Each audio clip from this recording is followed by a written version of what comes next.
Hello students, Digi lessons from the house of Navankur में आप सभी का स्वागत है। बच्चों, आज हम विषय सामाजिक विज्ञान की पुस्तक हमारा पर्यावरण के अध्याय 2 हमारी पृथ्वी के अंदर भाग 1 के बारे में पढ़ेंगे। बच्चों, हमारी पृथ्वी एक गतिशील ग्रह है। इसके अंदर और बाहर लगातार परिवर्तन होता रहता है। क्या आपने सोचा है कि पृथ्वी के आंतरिक भाग में क्या है? पृथ्वी किन पदार्थों से बनी है? बच्चों, यह आप चित्र देख रहे हैं, यह पृथ्वी का आंतरिक भाग है। पृथ्वी का आंतरिक भाग एक प्याज की तरह, पृथ्वी भी एक के ऊपर एक संकेंद्री परतों से बनी है। पृथ्वी की सतह की सबसे ऊपरी परत को भूपर्पटी या स्थलमंडल कहते हैं। यह सबसे पतली परत होती है। यह महाद्वीपीय सतह में 35 किलोमीटर एवं समुद्री सतह में केवल 5 किलोमीटर तक है। महाद्वीपीय संहति मुख्य रूप से सिलिका एवं एल्यूमिना जैसे खनिजों से बनी है, इसलिए इसे Cl, सी का मतलब सिलिका तथा एल का मतलब एल्यूमिना कहा जाता है। महासागर की परपटी मुख्यतः सिलिका एवं मैग्नीशियम की बनी होती है, इसलिए इसे सेमे का मतलब होता है, सी का मतलब सिलिका तथा मे का मतलब होता है मैग्नीशियम। परपटी के ठीक नीचे मेंटल होता है जो 2900 किलोमीटर की गहराई तक फैला होता है। इसकी सबसे आंतरिक परत क्रॉड है। बच्चों, ये आप चित्र देख रहे हैं, ये महाद्वीपीय परपटी एवं महासागरीय परपटी का चित्र है, जिसकी त्रिज्या लगभग 3500 किलोमीटर है। यह मुख्यतः निकिल एवं लोहे की बनी होती है तथा इसे निफे, नी का मतलब होता है निकिल तथा फे का मतलब होता है फेरस कहते हैं। केंद्रीय क्रॉड का तापमान एवं दाब काफ़ी ऊंचा होता है। बच्चों, अब आगे पढ़ते हैं सेल एवं खनिज के बारे में।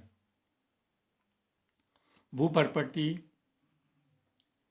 अनेक प्रकार के सेलों से बनी है।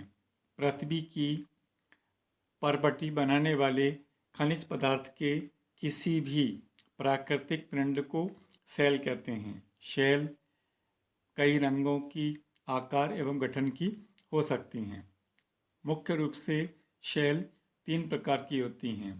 नंबर 1 आग्नेय इग्नियस सेल, दूसरा है अपसादी सेडिमेंट्री सेल और तीसरा है कायांतरित मेटाफॉर्मिक सेल। द्रवित मैग्मा ठंडा होकर जब ठोस हो जाता है तो इस प्रकार से बनी सेल को आग्नेय सेल कहते हैं। आग्नेय सेल को प्राथमिक सेल भी कहते हैं। आग्नेय सेल 2 प्रकार की होती हैं। नंबर 1 अंतर्वेदी सेल, नंबर 2 बहिर्वेदी सेल। क्या आप ज्वालामुखी से निकलने वाले लावा की कल्पना कर सकते हैं? वास्तव में आग की तरह लाल द्रवित मैग्मा ही लावा कहलाता है, जो पृथ्वी के आंतरिक भाग से निकलकर पृथ्वी की सतह पर आ जाता है। जब द्रवित लावा पृथ्वी की सतह पर आता है तो यह तेजी से ठंडा होकर ठोस बन जाता है। परपटी पर इस प्रकार से बने शेल को बहिर्वेदी आग्नेय शेल कहते हैं। इनकी संरचना बहुत महीन दानों वाली होती है। इसका उदाहरण है बेसाल्ट। बेसाल्ट का उपयोग सड़क बनाने में और मकानों के पिलर बनाने में इसका उपयोग किया जाता है। दक्कन का पठार बेसाल्ट शैलों से ही बना है। द्रवित मैग्मा कभी कभी भूपर्पटी के अंदर गहराई में ही ठंडा हो जाता है।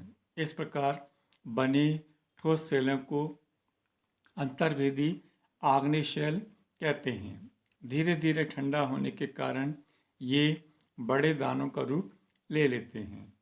ग्रेनाइट ऐसे ही शैल का एक उदाहरण है।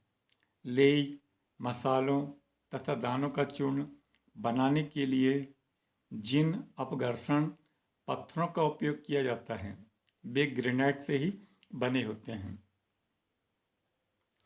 बच्चों, शैल लुढ़ककर, चटककर तथा एक दूसरे से टकराकर छोटे छोटे टुकड़ों में टूट जाती है।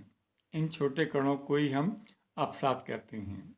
ये अवसाद हवा, जल आदि के द्वारा एक स्थान से दूसरे स्थान पर पहुंचाकर जमा कर दिए जाते हैं। ये अदृढ़ अवसाद दबकर एवं कठोर होकर सेल की परत बनाते हैं। इस प्रकार से बनी सेल को अवसादी सेल कहते हैं। उदाहरण के लिए बलुआ पत्थर रेत के दानों से बनता है। इन सेलों में पौधों, जानवरों एवं अन्य सूक्ष्म जीवाणुओं जो कभी इन सेलों पर रहे हैं के जीवाश्म भी हो सकते हैं। अगला है आग्नेय एवं अवसादी सेल उच्च ताप एवं दाब के कारण कायांतरित सेलों में परिवर्तित हो सकती है। उदाहरण के लिए चिकनी मिट्टी से स्लेट एवं चूना पत्थर से संगमरमर बनता है। ये कायांतरित सेल में परिवर्तित अवसादी सेल का ये चित्र दिखाई दे रहा है। बच्चों, शैल हमारे लिए बहुत उपयोगी हैं। कठोर शैलों का उपयोग सड़क बनाने, घर एवं इमारत बनाने में किया जाता है। आपने पत्थरों का उपयोग कई खेलों में किया होगा। आप अपने दादा दादी, माता पिता, पड़ोसियों आदि से पूछकर कुछ अन्य खेलों की जानकारी भी प्राप्त कर सकते हैं। बच्चों, ये आप दो चित्र देख रहे हैं, ये दोनों स्मारक हैं।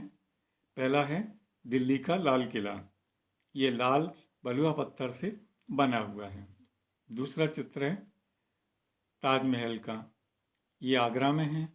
ताजमहल सफ़ेद संगमरमर से बना है। बच्चों, सेल चक्रीय तरीके से एक दूसरे में परिवर्तित हो जाते हैं।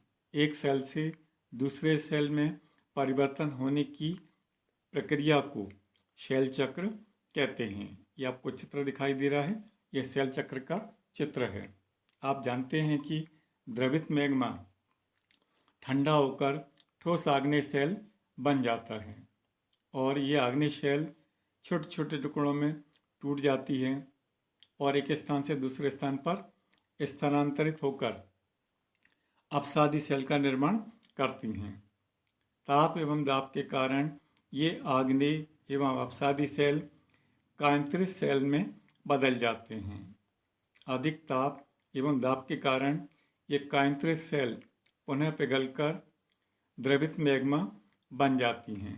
यह द्रवित मैग्मा पुनः ठंडा होकर ठोस आग्नेय सेल में परिवर्तित हो जाता है। इस तरह से यह सेल चक्र चलता रहता है। बच्चों, शैल विभिन्न खनिजों से बनी होती है। खनिज प्राकृतिक रूप में पाए जाने वाले पदार्थ हैं जिनका निश्चित भौतिक गुणधर्म एवं निश्चित रासायनिक मिश्रण होता है। खनिज मानव जाति के लिए बहुत महत्वपूर्ण है।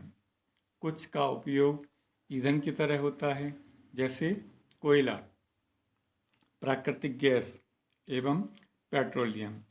इनका उपयोग उद्योगों, औषधि एवं उर्वरक में भी होता है, जैसे लोहा, एल्युमिनियम, सोना, यूरेनियम आदि। इसी के साथ आपका अध्याय समाप्त हुआ। धन्यवाद।